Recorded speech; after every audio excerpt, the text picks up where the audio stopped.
राधे राधे, जय श्री कृष्णा। मैं अब आपको बता दूं राम जी की पत्तल का नियम। राम जी की पत्तल हमें किस किस नाम से निकाली जाती है और कितनी पत्तल निकाली जाती हैं, कब कब निकाली जाती हैं, ये सब जानकारी मैं इस वीडियो में देने वाली हूँ। तो आप ध्यान से सुनिएगा और जहाँ तक वो नोट डाउन कर लीजिएगा, जिससे कि आपको पता रहे कि आपने किसकी पत्तल कब निकाल दी है। तो ये शुरू करते हैं पहली पत्तल से। तो संक्रांत वाले दिन आप सुबह ही नहा धोकर ये संकल्प कर लें भगवान के सामने कि भगवान, मैं आज से राम जी की पत्तल का संकल्प लेती हूँ और मैं ये 25 पत्तल निकालूंगी। तो फिर वैसे ही वो संकल्प कर लिया। उसके बाद हम पहली पत्तल जो लेते हैं वो भगवान गोविंद की लेते हैं, जिसमें खिचड़ी, रेवड़ी, तिलगुड़ जो भी हो वो हम दे सकते हैं उसी दिन, पहले दिन ही। तो वो 14, लेकिन 14 कटोरी ले लें या 14 दोने ले लें, 14 पैकेट ले लें, जो भी लें, 14 जगह लेकर और उनको मंदिर में अपने से बड़ों को या जिसको भी देना है हम उनको वो 14 बांट सकते हैं। तो वो एक पत्तल हमारी राम जी की हो गई।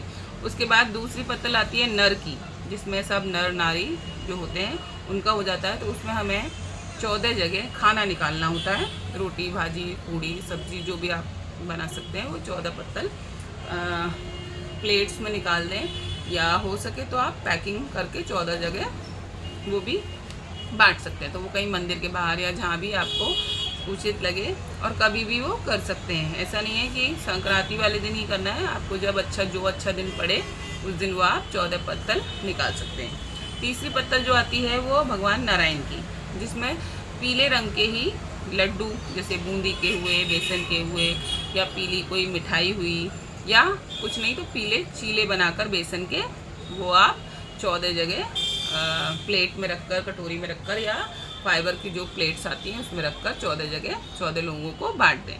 तो वो आपका तीसरा नारायण का भी हो गया।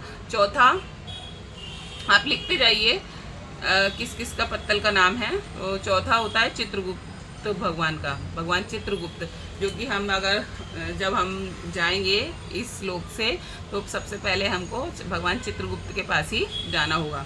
तो चित्रगुप्त भगवान के लिए हमें सिर्फ फल या फ्रूट्स का या मिठाई का ही निकालना है। तो 14 फ्रूट्स या 14 कोई भी मिठाई निकाल के हमको बांट देनी है।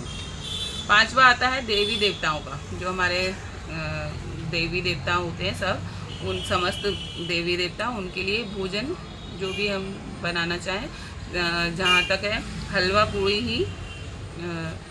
पूड़ी बनाकर उनके लिए हम निकाल सकते हैं। और जहाँ तक हो ये पूर्णिमा को निकालें, पूर्णिमा के दिन देवी देवताओं का सबका निकल जाता है। अब छठवा झार झनकार, मतलब जो कांटेदार पेड़ पौधे होते हैं ना, जो हमको जैसे जाते हैं तो चुभ जाते हैं, वो कांटेदार जो झाड़ियाँ होती हैं उनका निकालना है। उनके लिए हमें खाने पीने का कुछ भी नहीं निकालना है, उनके लिए हमें जूते, चप्पल या सॉक्स, मोजे, वो सब हम निकाल सकते हैं। और ये हम 14 लोगों को दान कर सकते हैं। और ये जहाँ तक है जेठ के महीने में करना चाहिए, क्योंकि जेठ के महीने में ही पैर बहुत तपते हैं, तो ये बहुत ज़रूरत की चीज़ होती है चप्पल, इसलिए चप्पल जूते का तभी हम झाड़ झनकार का ये करें। सातवीं आती है यमराज की। तो यमराज के लिए हमको करना है चावल का दान। चावल का या तो हम बिना बने हुए चावल ले सकते हैं, या फिर चावल बनाकर भी हम बांट सकते हैं। तो ये हमें बैसाख के महीने में करना है। आठवां धर्मराज का, धर्मराज के में भी हमें चावल का ही दान करना है। चावल 14 जगह लेने हैं, और सब ये जितने भी दान हमें करने हैं सब में हमको साथ में जो भी हमसे हो सके दक्षिणा जरूर रखनी है। दक्षिणा के साथ ही हमको ये सारे दान करने हैं। तो आठवां हमको धर्मराज का जो दान करना है चावल, वो भी जेठ के महीने में ही करना है चावल का दान, और कोई भी अच्छा दिन देखकर उस पर दक्षिणा रखकर। नौवां पोपाबाई का दान। पोपाबाई जो कि हमें वहीं मिलेंगी पहले जब हम इस लोक से उस लोक जाएंगे, तो चित्रगुप्त जब हमारा हिसाब किताब देखेंगे तो हमें वहाँ यमराज से पहले पोपाबाई से भी मिलना पड़ेगा। तो पोपाबाई के लिए हमें साड़ी, एक साड़ी और पूरा सुहाग का सामान रखकर, और बाकी जैसे अगर ले सकते हैं तो 14 ब्लाउज़ ले लें, 14 ब्लाउज़ पीस, और खाना सब पर रख कर वो हमको 14 लोगों में, 14 लेडीज़ों में बांट देना है। फिर आता है 10वां द्वारपाल, जय और विजय, जिसमें हमें खाने में बूंदी के लड्डू या बेसन के लड्डू हमको द्वारपाल के लिए 14 जगह बांटने हैं। ये हम कभी भी कर सकते हैं। 11वां आता है शिव भगवान का, भगवान शिव शंकर का, जो कि हमें शिवरात्रि के दिन करना है या फिर सावन के किसी भी सोमवार में हमको कर लेना है, जो कि फलाहार बनाना है। जो आपको शिवरात्रि का 14 जगह फलाहार करवा दें तो वो भी आपके लिए बहुत अच्छा है कि 14 लोगों को आप फलाहार करवा देंगे। तो ये शिवरात्रि को कर लें या सावन के सोमवार, जो कि सभी व्रत रहते हैं, तो ये आप करवा सकते हैं। 12वां आता है माँ अन्नपूर्णा का, पूर्णिमा माँ का भी आप हलवा पूरी बनाएं और नवरात्रि में ये किसी भी दिन 14 लोगों को बांट दें। फिर 13वां आता है भगवान रामचंद्र जी की पत्तल, जिसमें जो कि आप रामनवमी को करेंगे तो वो बहुत अच्छा रहेगा। रामनवमी वाले दिन तो जिसमें आपको पीले रंग की मिठाई ही बांटनी है। 14 आता है चंद्रमा का, चंद्रमा का तो पूर्णिमा को ही करें, चावल की खीर बना लें 14 जगह और 14 लोगों को बांट दें। फिर 15वां आता है सूर्य भगवान का, जिसमें आपको गुड़ से बनी कोई भी मिठाई और गुड़ से बनी कोई भी मिठाई, नमक का इसमें नहीं देना है, गुड़ से बनी कोई भी मिठाई, और ये बैसाख के महीने में आप कर सकते हैं। 16वां आता है भगवान श्री कृष्ण का, जो कि आप जन्माष्टमी पर कर सकते हैं। मेवे, मिश्री, मक्खन, जो भी आप बच्चों के लिए चॉकलेट वगैरह जो भी ला सकते हैं वो बच्चों को बांट सकते हैं। तो भगवान कृष्ण का है, लड्डू गोपाल जी का है, उनके जन्म उत्सव पर कर रहे हैं तो आप 14 जगह चॉकलेट भी बांट सकते हैं। 17वां आता है तुलसी माता का, तुलसी माता का करेंगे तो हम देवउठनी एकादशी, उनकी विवाह की एकादशी है, तो उस दिन बहुत अच्छा दिन है, तो आप उसमें भी कर सकते हैं। तो देवउठनी एकादशी पर आपको 14 पत्तल फलाहार की ही निकालनी है या फ्रूट्स 14 बांट दीजिए, मगर सब में दक्षिणा रखना अनिवार्य है।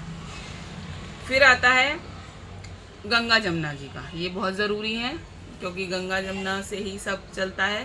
गंगा जमुना तो आप जैसे अगर कभी गए, गंगा जी गए या जमुना जी गए, तो वहाँ 14 कोई भी चीज़ खरीदिए और वहाँ 14 लोगों को बांट दीजिए। और अगर आपको नाविक मिल जाते हैं, केवट मिल जाते हैं, अगर उनमें आप बांट देते हैं तो सबसे अच्छा है। तो ये हो गई। उसके बाद गौ माता का, गौ माता के लिए आप रोटी, गुड़ या चारा या जो भी है वो खिला सकते हैं 14 गायों को।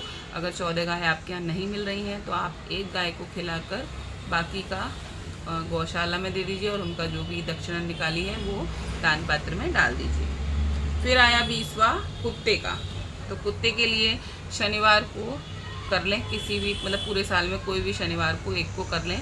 14 बिस्किट के पैकेट खरीद लें या 14 बिस्किट दूध कटोरों में रखकर 14 जगह कुत्तों को खिला दें, तो ये आपका कुत्तों का भी हो जाएगा। फिर 21वां आता है आपका चील कौओं का, तो उसमें आपको वही 14 जगह जहाँ भी पक्षी आते हों वहाँ आपको दाना डालना है, तो वो आप किसी भी दिन कर सकते हैं। दाने में आपको बाजरा, मक्का, जौडरी, जवारी जो भी आप डालना चाहें वो आप दाना डाल सकते हैं। फिर 22वां आता है जल जीवों का, मतलब मछली, मेढक, ये सब, कछुए, इन लोगों के लिए। तो उसमें आप आटे की गोलियां बनाकर ले जाएं और कहीं भी जहां आपको मछलियां मिलती हैं, समुंदर में, तालाब में, गंगा जी में, जमुना जी में, वहां आप 14 जगह वो आटे की गोलियां डाल दें। नहीं तो कुछ भी मीठा ऐसा गुड़ या रेवड़ी, बताशा जैसा वो डाल दें, तो वो आपका हो जाएगा जल जीव का। 23वां आता है चींटियों का, तो चींटियों के लिए आपको आटा लेना है उसको भूंजना है। उसमें शक्कर या गुड़ या जो भी मीठा है, बूरा वगैरह है आपके पास, वो आपको बनाना है। और उसके बाद उसमें वो जहाँ जहाँ चींटियों के बिल हों वहाँ वहाँ वो 14 जगह डालकर आना है। तो ये हो गई 23 पत्तल। अब 24वीं पत्तल है आपकी भिखारियों की पत्तल, जो कि भिखारियों का मतलब भिखारियों के लिए पत्तल 14 निकालनी है, जिसमें आपको खाना निकालना है और 14 रोड पर बैठे हुए जो भी होते हैं ज़रूरतमंद, उनको बांटनी है। 25वीं पत्तल जो कि आपकी लास्ट पत्तल है, वो है गोपाल साक्षी की पत्तल, साक्षी गोपाल की पत्तल।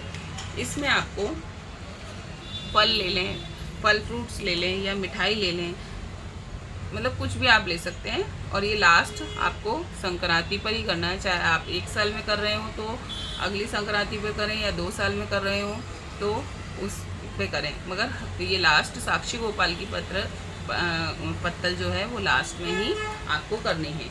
अगर ये मेरा वीडियो आपको पसंद आया हो तो प्लीज़ लाइक, शेयर और कमेंट करें। मेरी जानकारी आपको कैसी लगी? मैंने पूरा सबके 25 के 25 पत्तलों के नाम बताकर आपको ये वीडियो दिया है। आपको अगर मेरा वीडियो पसंद आया हो तो जय श्री कृष्णा, राधे राधे।